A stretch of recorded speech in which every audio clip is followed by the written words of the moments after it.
The Achievement Status and Growth Report, or ASG, is both a status report.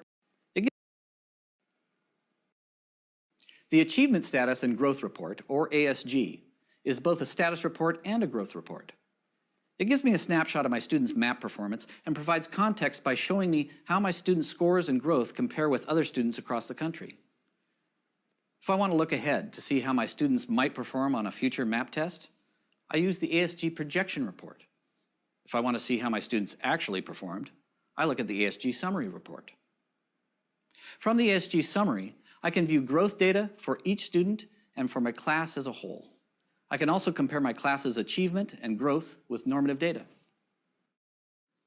To access ASG reports, I log into MAP.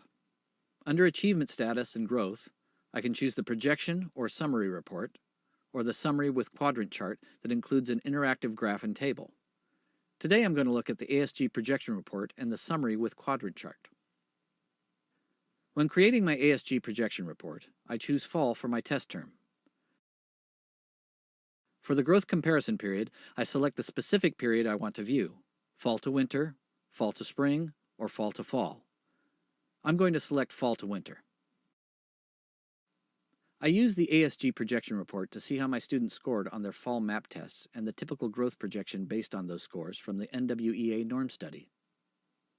Because my students have taken only their fall MAP tests so far this school year, I won't see winter scores, but I will see my students' projected growth from fall to winter. I can use this information during goal setting and parent-teacher conferences to help my students set realistic learning and growth goals. However, I don't want my students to focus only on the numbers. It's important for me to help them understand how their growth targets translate into specific goals for their learning.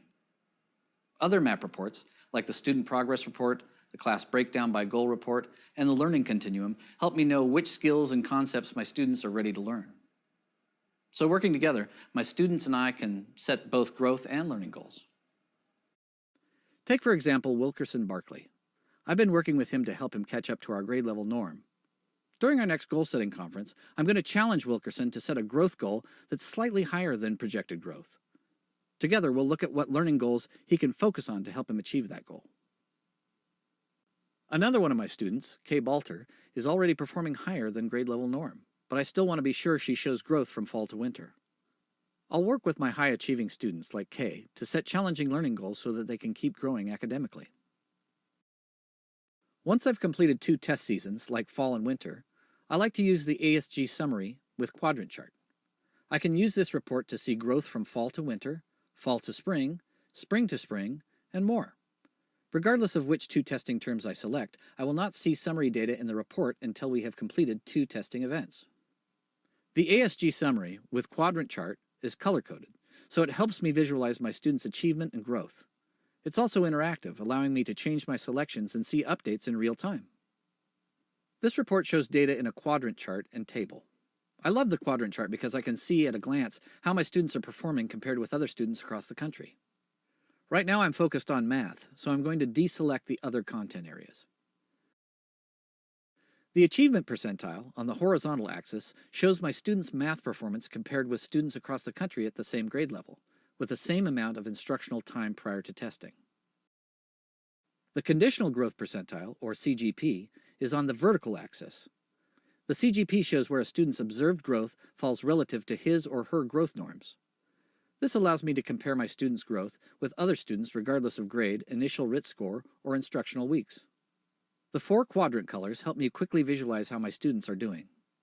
The lines that divide the chart into 4 quadrants default at the 50% mark, but I can adjust them. I want to look more carefully at the red quadrant, which indicates low achievement and low growth, so I zoom in. When I select Show Student Names, I notice Melanie. Compared with students across the country, Melanie's winter MAP score and her fall to winter growth are below typical. The orange quadrant, low achievement, high growth, shows students whose achievement falls below, but whose growth exceeds the 50th percentile.